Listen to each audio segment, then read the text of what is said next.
From the Watson Institute for International and Public Affairs at Brown University, this is Trending Globally. I'm Dan Richards. On May 14th, Turkey held its presidential election. No candidate got above 50% of the vote, which means there will be a runoff between the two leading candidates on May 28th. The incumbent, Recep Tayyip Erdoğan, will face off against Social Democrat and former parliament member Kemal Kılıçdaroğlu. It's one of the most important elections in Turkey's history. It also has implications far beyond Turkey's borders, on how to care for the world's growing refugee population, on the international economy, and on the rise of authoritarianism around the world. So on this episode, we're going to look at the politics behind this incredibly close election and explore what's at stake in its outcome. To do that, I actually have a guest host on this episode, Fulya Pinar, a postdoctoral scholar at Watson's Center for Middle East Studies. Hello, Fulya. Hello, Dan. So, Fulya, you spoke with two experts for this episode, and I spoke with one. But before we hear from those experts, I wanted to talk to you about why you brought this idea to me of doing an episode of Trending Globally on Turkish politics ahead of this election. What made you want to do that? Yes, Dan, we've been going through a particularly complex and important historical moment in Turkey lately. Erdogan has been in power since 2002 as the prime minister, but in 2017, Turkey transitioned from a parliamentary system to a presidential system after a much disputed referendum. And this referendum, it consolidated a lot of power under Erdogan. I mean, it pushed the entire country in a sort of more authoritarian direction under him, right? Yeah. And then it also, if I understand correctly, made for this sort of intense polarization where political groups that used to be really distinct are now even working together to challenge Erdogan because he's just left no room for other voices. Yes, exactly. And this coalition that's running against Erdogan is called the Nation Alliance, also called the Table of Six. This group is united behind candidate Kemal Kılıçdaroğlu, the leader of Republican People's Party, known as the CHP. But what really unites this coalition is opposition to the increasing the authoritarian government Erdogan and his party, known as the AKP, has created. So why is Erdogan now facing such a political threat in a way he really hasn't since he came to power? Yeah, so I'd say there are four main factors that hurt Erdogan's chances of re-election. Okay, four. Wow, well, let's hear them. So there are the state of democracy and civil liberties in Turkey, the state of the economy, the recent earthquakes, and the politics of migration. So first, about democracy, there has been many issues with the presidential system. One being the fact that Erdogan now has too much legislative power. And this, of course, paralyzes attempts to make legislative decisions and reforms for the other side. So democracy and freedom have been a more serious threat than ever in the history of Erdogan's rule, especially for Kurdish people, non-Sunni people, women, and lately LGBTQ people. In terms of economy in 2021, interest rate cuts caused the currency crisis. And this ended up with a raised inflation to almost 86% last year. Prices of even the simplest items like onions and potatoes also skyrocketed. Then on 6 February 2023, more than 15 million people were impacted by two massive earthquakes, leaving more than 50,000 dead. The government and Erdogan particularly managed this very painful time very poorly. And finally, we have migration. So the first thing is migration from Turkey, right? Many educated and skilled people, usually from the middle class, are leaving or trying to leave Turkey right now due to the economic crisis, but also for political freedom. And within migration, we can also count migration to Turkey, which has been very central in the further consolidation of the ultra-nationalist right-wing politicians. So these factors democracy, economy, earthquakes, and migration have been mobilized by the main rival of Erdogan, Kılıçdaroğlu, and Kılıçdaroğlu's supporters. So he's being pushed from the left on civil liberties, from the right by anti-immigration nationalists, on his handling of the economy, and on his response to this devastating earthquake. It's honestly surprising to me that he's even been able to do as well as he has so far and force this election to a runoff. I mean, that's a lot of stuff working against an incumbent. Yeah, as I said, it's the biggest political threat Erdogan has ever faced.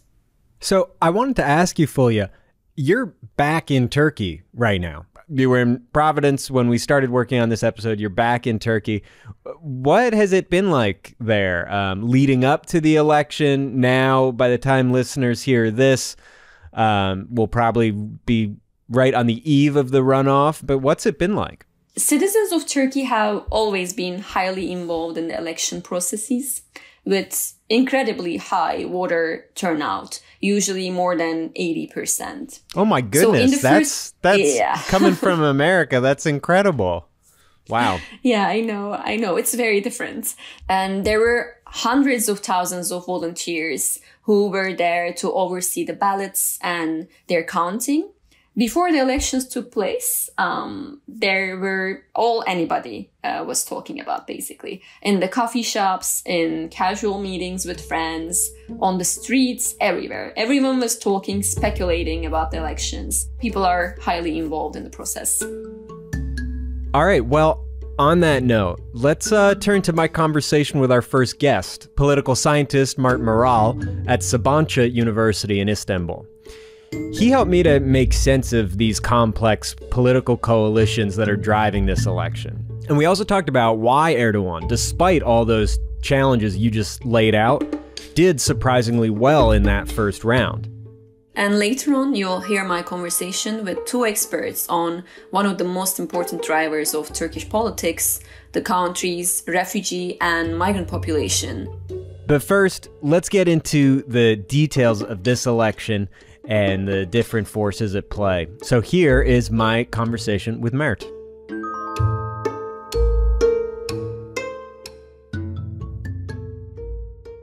Mert Meral, thank you so much for coming on to Trending Globally. It's a pleasure. So we're in this somewhat in-between period right now. The first election has come and now there will soon be a runoff. But I wanted to start by looking at why did President Erdogan perform better than expected in this initial election? Great question, Dan. So why Erdogan got as much as he got?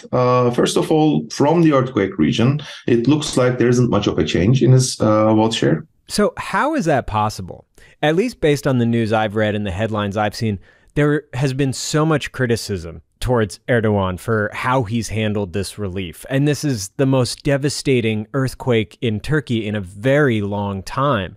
How is this not reflecting poorly on him at the polls? There's a recent study written by two economists that actually examine these devastating events, such as like earthquakes. So there are two sorts of responses that you might see. One actually sides with the incumbent, with the expectation that, okay, these guys are more experienced and they can actually resolve it. Right?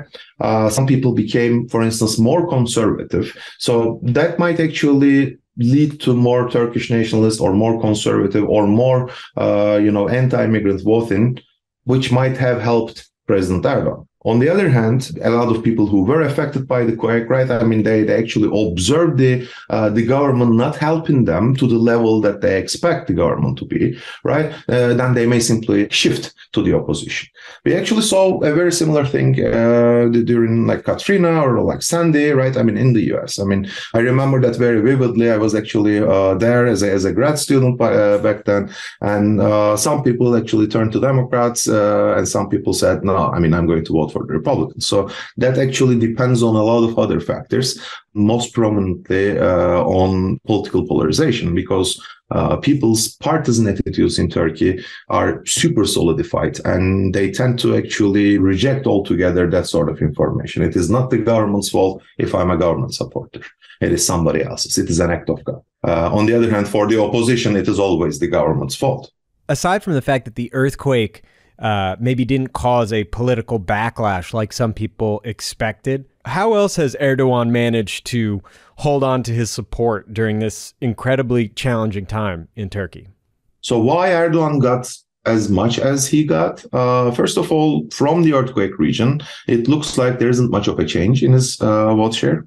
Second of all, they basically made a lot of populist moves by increasing the minimum wage, by basically retiring a lot of people, about like 2.5 million people, according to many, as a populist move, because, they were given the right to retire, and that actually led to a huge burden on the social security system in Turkey. So there are like a lot of, these, I'll say, little political tricks on part of the incumbent that may have led him to actually not lose as much support. And I want to take a little step back for maybe some of our listeners who aren't that familiar with the political landscape. Who makes up the core of President Erdogan's support? He, of course, has been in power for quite a long time. His party has been in power for decades. How would you summarize the two main sides of this election? Who makes up the base, the core of Erdogan's party, and who makes up the core of support for his challenger in the election, Kılıçdaroğlu? So Erdogan's party, Right Justice and Development Party, AKP, has been in power since November 2002. They were initially a splinter party from a pro-Islam party. When they were coming to power after they were founded shortly before the November 2002 elections, their party platform was, I would say, center-right. Since 2002, we actually have observed a quite stable shift of the party from the center-right to the far right. So when Erdogan came to power, for instance, his platform was pro-EU membership. Now he's not even considering the EU membership at all. And he basically, in his foreign policy, he somehow became isolated. Today, he's actually close to Russia, but not anymore to Turkey's traditional partners, such as the US, NATO, many European countries. And the opposition candidate, on the other hand, is not the candidate of only the CHP. There is this what we call table of six. It is basically an opposition bloc against the autocratization, democratic backsliding in Turkey under Erdogan's leadership in the last 20 years, but especially after 2010s. And this group, the table of six that Kılıçdaroğlu is representing in the election, this is a pretty diverse coalition of voters. It's not just highly educated urban people. It's not primarily from one geographic region or another. And what's uniting them more than any one particular background or ideology is a concern about democratic backsliding. Do I have that right? Yeah, the first group that you described is the core CHP voters. This is similar to the Democrats in the US. It's a social democratic party.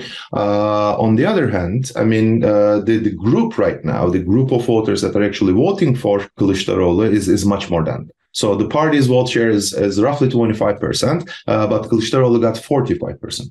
So the remaining 20% are coming from other parties. So I counted 8 up to this point.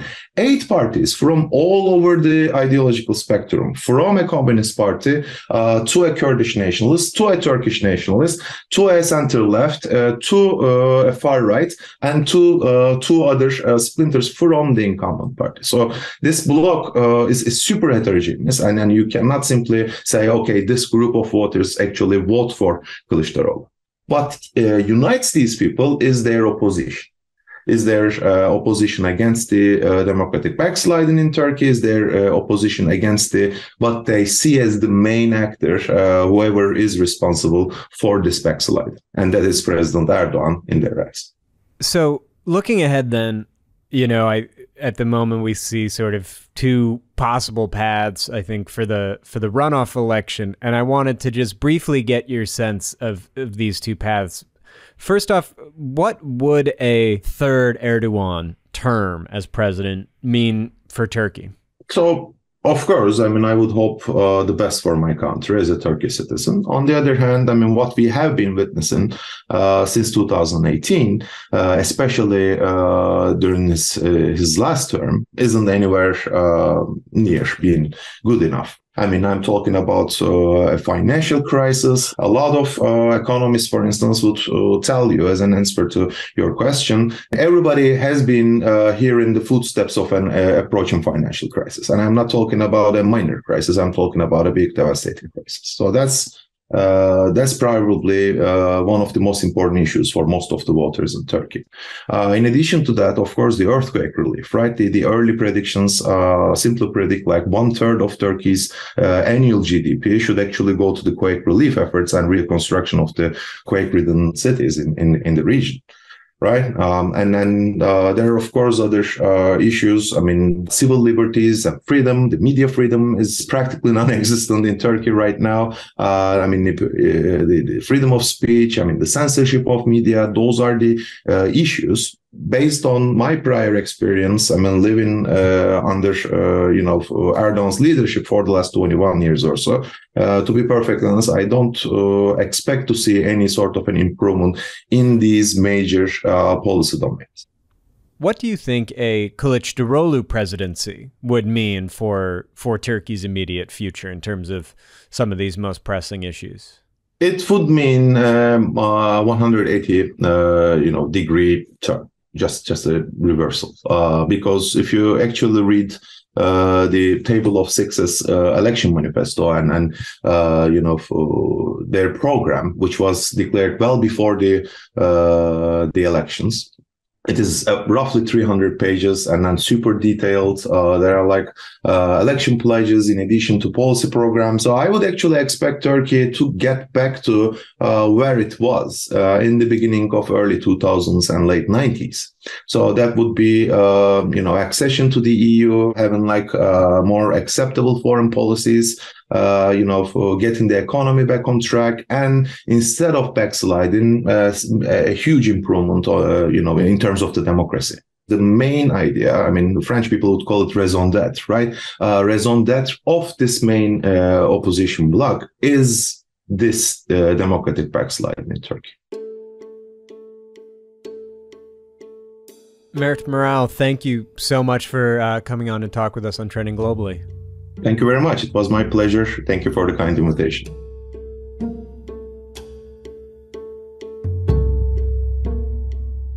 Talking with Mart made clear that one of the biggest events in Turkey's recent past, the earthquakes in February of this year, they didn't affect the election in quite the way an outsider might expect them to.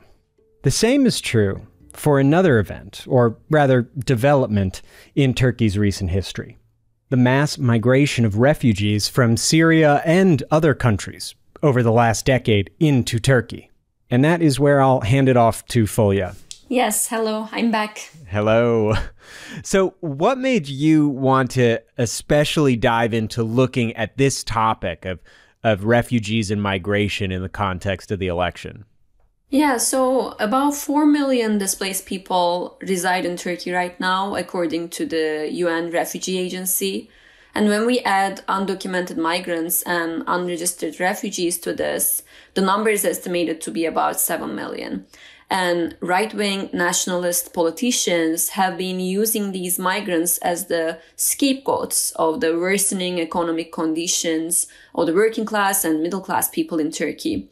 These right-wing and nationalist politicians are now dominating both the People's Alliance, Erdogan's coalition, as well as the Nation Alliance, also known as the Table of Six. In other words, anti-refugee sentiment and anti-refugee violence has become a norm of politics.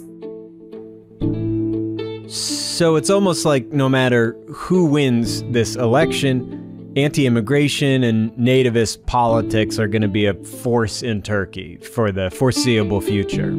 Yes. To understand this better, I spoke with Deniz Sert from Özyeğin University in Istanbul and Ali Füsunoğlu from St. Louis University in the United States. They are political scientists and experts on migration in Turkey, and they have studies on how perspectives towards migrants impact election results. Here's what they have to say.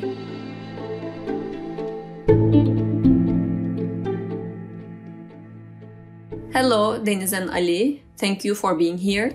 Hi, good morning. Thank you for the invitation. So, to start, for listeners who might not be familiar, why is the refugee population in Turkey so large? The refugee population in Turkey is large due to several factors. The first main reason is the geography and proximity to conflict zones. Balkan wars and Iraq war in 1990s and early 2000s caused a flow of migrants. Recently, the Syrian Civil War and instability in the region, particularly in Afghanistan, Pakistan, and Russia and Ukraine, caused a flow of refugees. But the main issue I presume we are talking about here is the Syrian Civil War in 2012. About 3.5 million refugees, which constitutes approximately 4 to 4.5% of the total population of Turkey, flew to Turkey. To put things in perspective, this would mean almost 15 million refugees arriving to the United States in a period of 2 to 3 years. May I open a parenthesis here?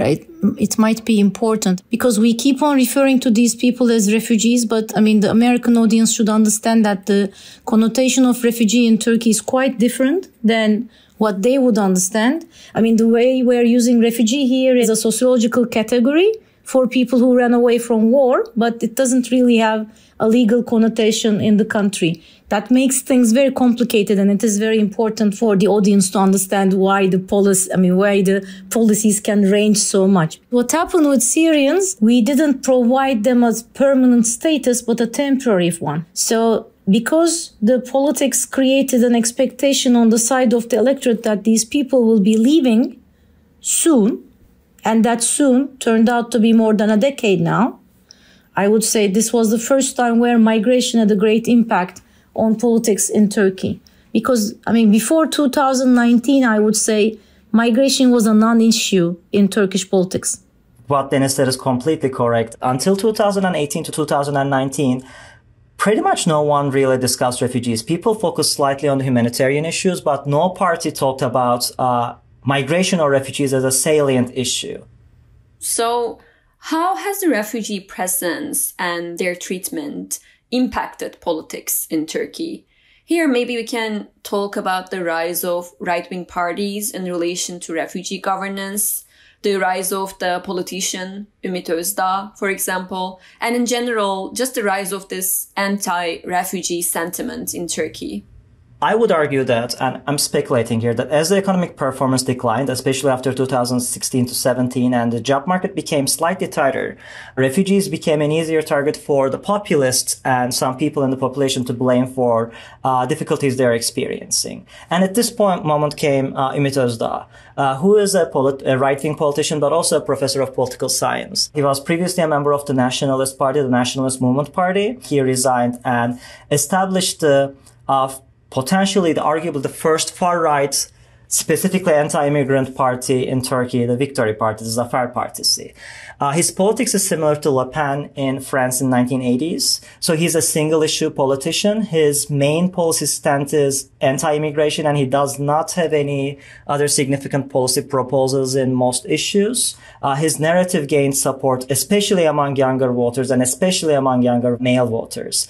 And since between the 2018 and 2023 elections, more than 5 million voters became the first-time voters, and this constituency was an important constituency who appears to be anti-immigration because of the fact that no other party took this as a salient issue in the past. He was able to successfully set the agenda for immigration politics in Turkey. So most other parties reacted to his immigration policy. So any party from most sides, like almost all parties in Turkey, are anti-immigration currently, partially as a result of this.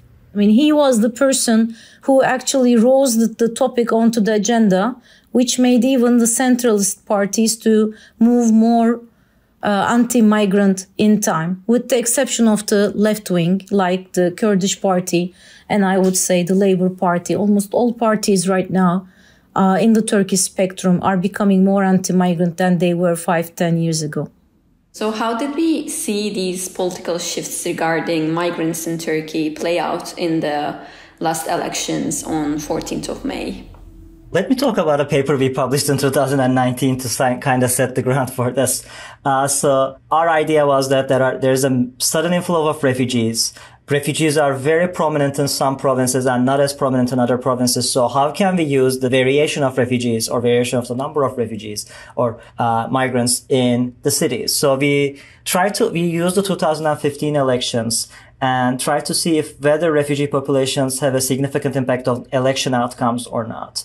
And kind of to our surprise, we have seen that provinces with a higher proportion of refugees do not vote significantly differently than similar provinces with lower proportion of refugees. So although there are no province-to-province differences, refugees might have had a national level sociotropic effect on the rise of nationalism. But here I want to do a short sideline about Turkish politics and voters. Many studies have been indicating that Turkey is becoming increasingly conservative in the last 15 years.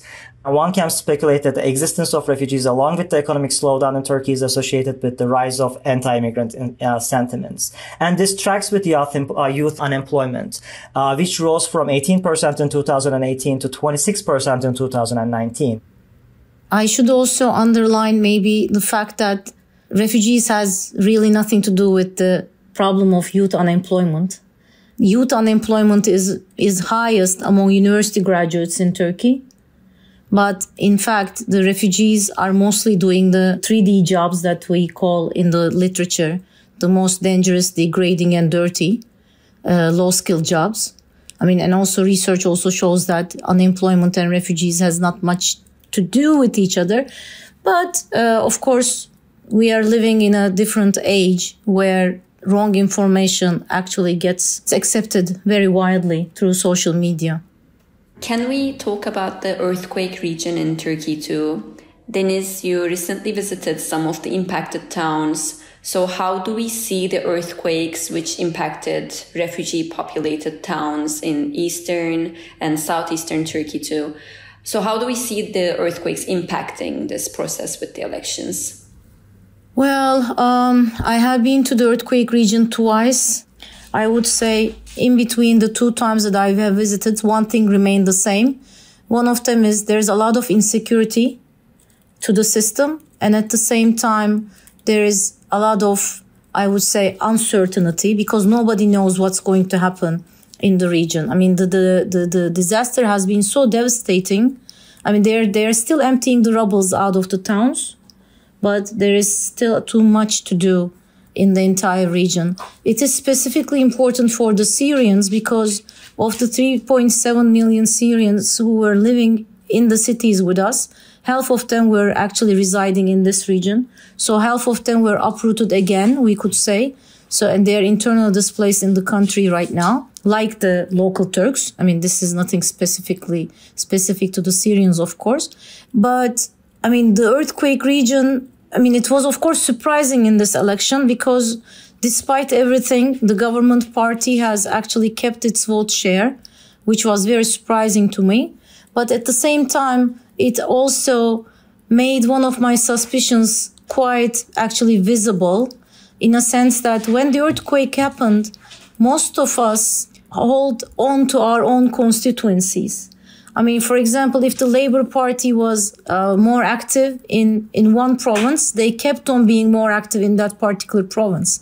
So partisanship really actually increased a lot after the earthquake as well, because each political party was helping its own constituency. What would an Erdogan re-election mean for Turkey's refugee population? I think nothing. Yeah, I would assume more of the same. There might be a few spectacles of deportations, because that's what the government did after the 2019 local elections, when they lost the major cities of Ankara and Istanbul to the opposition. I'm calling these spectacles because, you can always, find a few buses of people and showing them to be leaving the country voluntarily. But in fact, looking at the numbers of this 3.7 million people, almost 1 billion are kids. I mean, almost 650,000 of them were born in Turkey. They have never been to Syria. So returning them back to Syria anytime soon will be quite impossible. So, I mean, if Erdogan wins the second round, and I think he has a large chance now, nothing will change much in terms of the refugee policy of Turkey.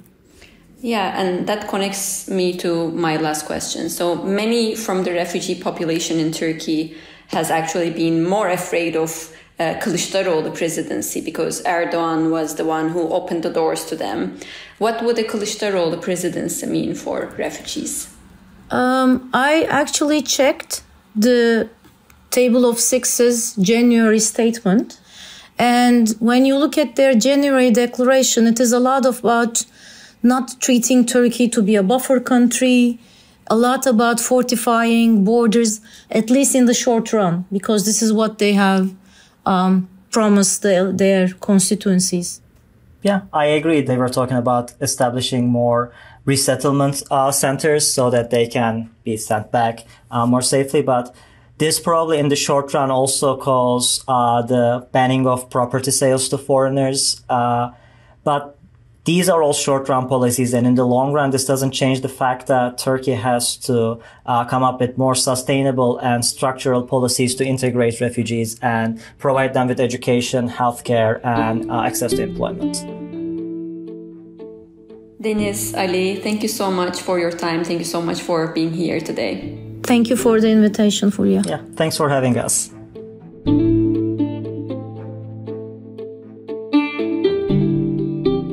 Well, I guess we will find out very soon which road Turkey may go down for the foreseeable future. Yes, it's nerve-wracking, but also very exciting.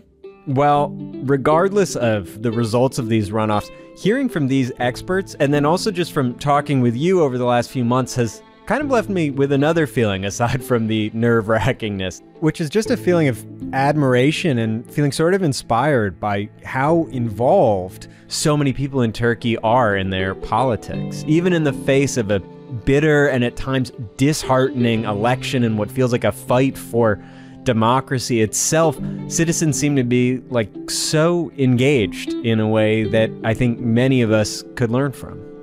Yes, that's also what gives hope to many people, I think. Local people can indeed organize and mobilize themselves very well in Turkey, and they can bring their resources together quite quickly and effectively, not only while overseeing the ballots, but also beyond the elections at the everyday level. Well, hopefully that spirit will continue whatever the results of this election show us. Fulya Pinar, thank you so much for co-hosting this episode of Trending Globally with me. It was my pleasure, Dan. Thank you. Okay, and we'll have to check back in again soon. Sounds good. Bye. All right, bye.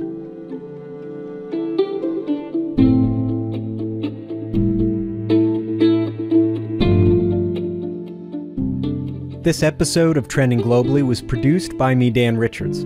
Our theme music is by Henry Bloomfield. Additional music by the Blue Dot Sessions. Thanks again to Fulya Pinar for co-hosting this episode with me. If you want to learn more about her research, or about the experts we spoke to on this episode, we'll have links in the show notes. If you like Trending Globally, please subscribe wherever you listen to podcasts and give us a rating and review. It really helps other people to find us. And better yet, tell a friend about the show.